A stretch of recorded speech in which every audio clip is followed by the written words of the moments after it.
Hello viewers, welcome to our channel. ఈరోజు ఎంతో క్రిస్పీగా ఉండే బూరెల్ని ఎలా తయారు చేస్తారో మీకు ఈ వీడియోలో నేను పిన్ టు పిన్ ఎక్స్ప్లెయిన్ చేయబోతున్నానండి. వీడియోని ఎక్కడా కూడా స్కిప్ చేయకుండా చూడండి.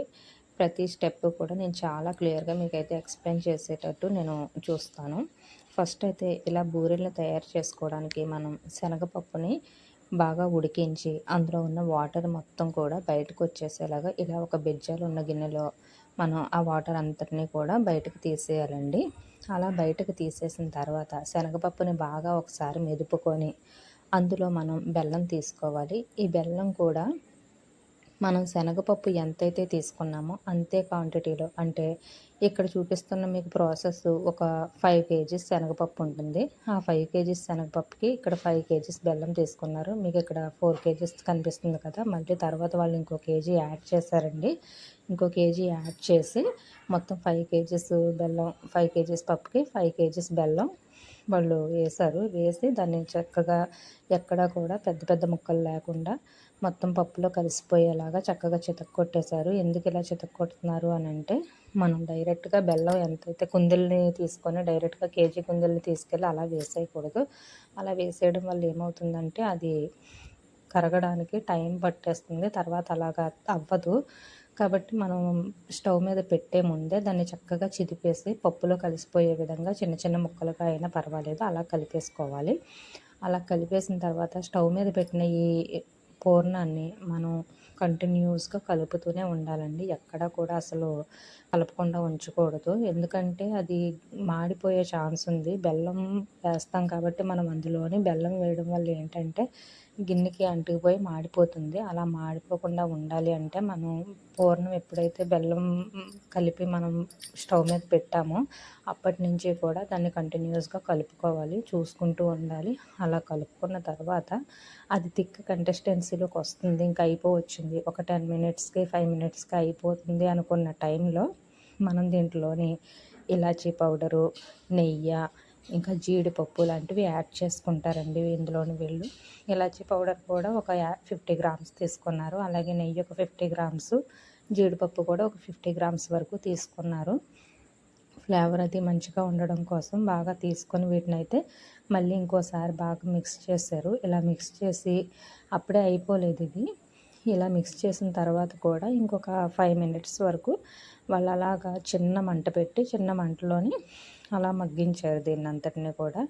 ఇది మళ్ళీ ఇంకొంచెం ఫ్లేవర్ రావడం కోసం అని చెప్పి ఇంకొంచెం ఇలాచీ పౌడర్ని అయితే యాడ్ చేశారు. ఇలా యాడ్ చేసిన తర్వాత బాగా కలుపుకొని ఇది మనకి ఉడికిందా లేదా అనేది తెలియటం కోసం ఒకసారి గరిటెతో దాన్ని అంతటిని కూడా ఇలా పైకి తీసి కిందకి అంటూ ఉంటే అది లూజ్గా జారకుండా టైట్గా పడాలి. అది లూజ్గా జారుతుందంటే ఇంకొంచెం టైం పడుతుందని అర్థం. లూజ్గా ఉంది అంటే అది ముక్క అవ్వదండి. అది లూజ్గా అవ్వకుండా ఉండటం చూసుకొని టైట్గా పడుతుంది అని అనిపించినప్పుడు ఇంకా స్టవ్ ఆఫ్ చేసేసుకొని గిన్నెనైతే కిందకి దించేసుకోవాలి. ఇది ఆల్మోస్ట్ అయిపోయిందండి. మీరు ఇక్కడ చూడండి, మీకు తెలుస్తుంది థిక్గా అయిపోయింది. వాళ్ళు ఇంకా తీసేస్తున్నారు. తీసేసి పక్కన పెట్టేసుకుంటున్నారు. ఇలా పక్కన పెట్టేసుకొని మాకైతే ఇచ్చేశారు. మేము ఇక్కడ ఫంక్షన్ చేసుకుంటున్నాం. ఫంక్షన్ దగ్గరికి తీసుకొచ్చి మాకు ఆ పూర్ణం ముద్దను తీసుకొచ్చి ఇచ్చేశారు. ఆ పూర్ణం ముద్దని మాకు ఇక్కడ కూర్చొని మొత్తం అందరూ కూడా చక్కగా ఉండలు చేస్తున్నారు. మేము చేస్తామని ఒకరి తర్వాత ఒకరు వచ్చారు. చక్కగా అందరూ కూడా చాలా చక్కగా మాటలు చెప్పుకుంటూ ఆ ఉండలన్నీ కూడా నీట్గా చేసి పెట్టేశారు. ఫంక్షన్ అంటే అంతే కదా, నలుగురు వస్తారు, నలుగురు చక్కగా హ్యాపీగా కలుస్తారు.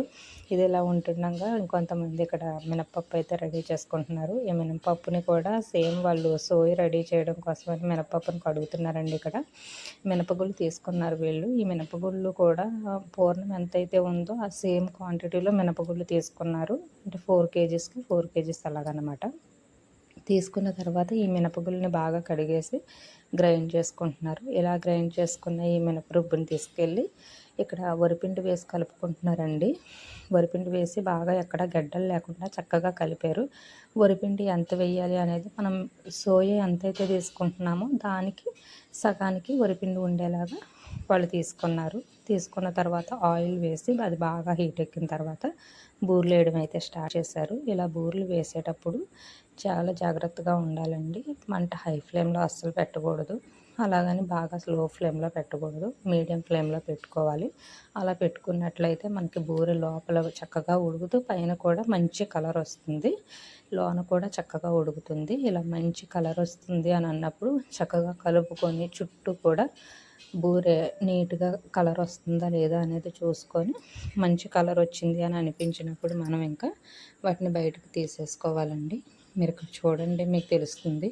అయిపోయింది. ఇలాగా మొత్తం గోల్డ్ కలర్లోకి వచ్చిన తర్వాత ఈ బూరెలన్నింటినీ కూడా చక్కగా తీసేసి బయటకు వేసేస్తున్నారు వీళ్ళు. మొత్తం ఈ ప్రాసెస్ అంతా కంప్లీట్ అయిపోయింది. బూరెలు వేసేదైతే ఇంతేనండి. ఎంతో రుచికరమైన బూరెలను మనం చాలా ఈజీగా తయారు చేసేసుకోవచ్చు. ఇదంతా ఒక 500 మెంబర్స్కి సరిపడే విధంగా వాళ్ళైతే తయారు చేశారు. చూశారు కదా ఎంత స్పాంజీగా ఎంత క్రిస్పీగా వచ్చాయో బూరెలు. మీకు ఈ బూరెలు కనుక నచ్చినట్లయితే, నేను చెప్పిన ఈ ప్రాసెస్ మీకు నచ్చినట్లయితే మీరు కూడా ట్రై చేయండి. తప్పకుండా మన ఛానల్ని లైక్ చేసి, షేర్ చేసి, సబ్స్క్రైబ్ చేసుకోండి. Bye bye.